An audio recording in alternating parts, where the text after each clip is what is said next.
Kamala Harris has changed her media strategy somewhat. She's been seen sharing a can of beer with a talk show host. She's also been heard on a show of a notorious radio shock jock. Vetica Bahel with this. Now, we asked ahead of time. With just 4 weeks to go, it's her last chance for voters to get to know her better. Cracking open a can of lager on Stephen Colbert's talk show, Vice President Harris continued her week-long high-profile media blitz.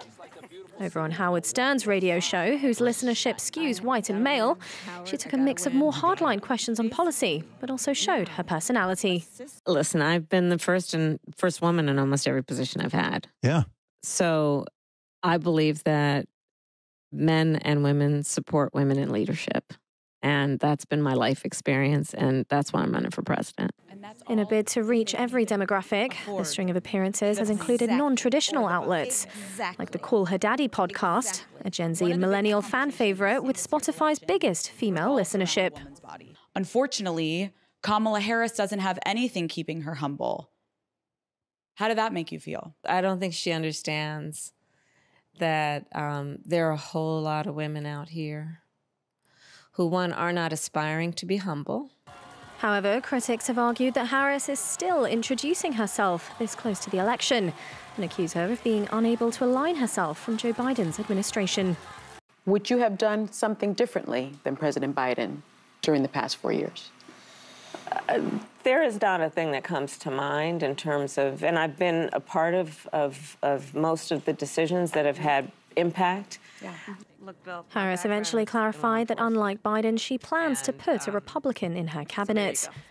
With 7 battleground states up for grabs and polls continuing to show a tight race, the interview burst is intended to hit a large portion of the media spectrum and dispel criticism about her infrequent engagement with the mainstream media.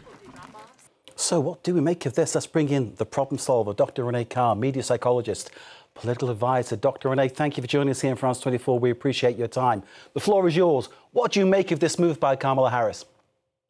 Thank you for having me. Well, it's definitely strategic in that she's trying to, as soon as possible, with this huge crunch of time, to get more people to know her and also to attract and connect with individuals who previously had no desire to know her, which would include younger individuals, which also would include younger white males, and would also include very strong Trump supporters who are now questioning either his mental stability or his fitness of duty to run for office and also be president again.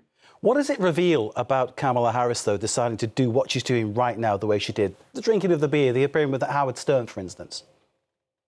Well, I think that the drinking of the beer, I think the Howard Stern, she curses a lot, she drinks beer, she shoots guns. So that's really who she is. But she's had to be more of a political persona as the vice president. So being able to be herself is actually working for her, and being able to embrace that, show that on these different platforms of different demographics so that she can connect with people with who she authentically is. So it is working for her, being able to connect with more people. So she's making this change to kind of open more doors. Is that basically it? Yes, yes. Do you think those doors will open for her? Because people get quite entrenched with political voting, don't they? They see things one way, they seldom change.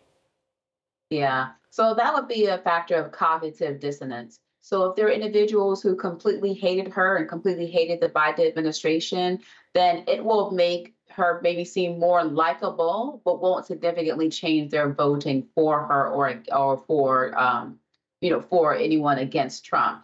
However, if they were on the fence, then it will make some headway because people will be able to see a more positive light of her, get a glimpse of knowing her more intimately, and that may change people who are more on the fence. Not anyone who's been a Trump, a very strong Trump supporter. That won't make much difference. Indeed, the Trump fans, the Trump supporters, no matter what he said, cling to Donald Trump, don't they? Because he said enough things that might have turned anybody else away from a candidate, but it doesn't appear to work with him. It's a different set of rules, isn't it? Yeah, it's also a different mindset. So if you are so committed to being with someone that, again, through cognitive dissonance, meaning I'm committed to believing this person, even if the facts don't line up. And so with Trump, he repeatedly has facts that do not line up, repeatedly gives misinformation. But if you believe one lie, then you have to be willing to accept the other lie and the other lie so that you can then justify believing the first lie. So they'll be more likely to stick to their original belief of I'm going to believe Trump, whatever, then they are more likely to then go against that belief, because that would cause more psychological discomfort to disagree suddenly. What you're describing, Dr. Renée, almost sounds like a cult. Yeah. I don't mean to be controversial, but it almost sounds like a cult, doesn't it? But that is how cults begin. You manipulate the mindset of an individual and then belong to a group of individuals who have groupthink. And then groupthink phenomenon then encourage them to not only continue thinking the same way, but also behaving the same way, which is cult-like behavior. Now, how brave was Kamala Harris to do what she did? Because sometimes these kind of, I'll call it a stunt, sometimes these kind of stunts backfire, don't they? Yeah. You mean as far as drinking the beer? Yeah. Mm-hmm. I don't really think it was brave. I think that just by, being the Kamala is Brad and the coconut memes, I think that the drinking beer, saying that she shoots guns, I think that all of that is trying to make her more relatable to wider range of audiences. It is brave. But if you also look at how she was as the vice president, she was more sterile and more being a vice president. So she was, submitting to the authority of President Biden, and she was following what he believed, and she was presenting the message as a vice president. But now that she's going to be herself, then I think that she's able to be herself, not following anyone else's leadership.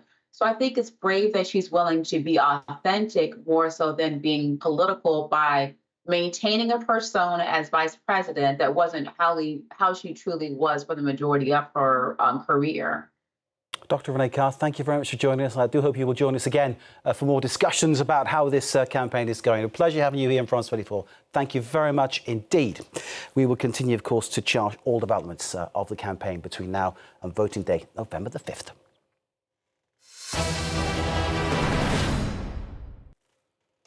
Intense fighting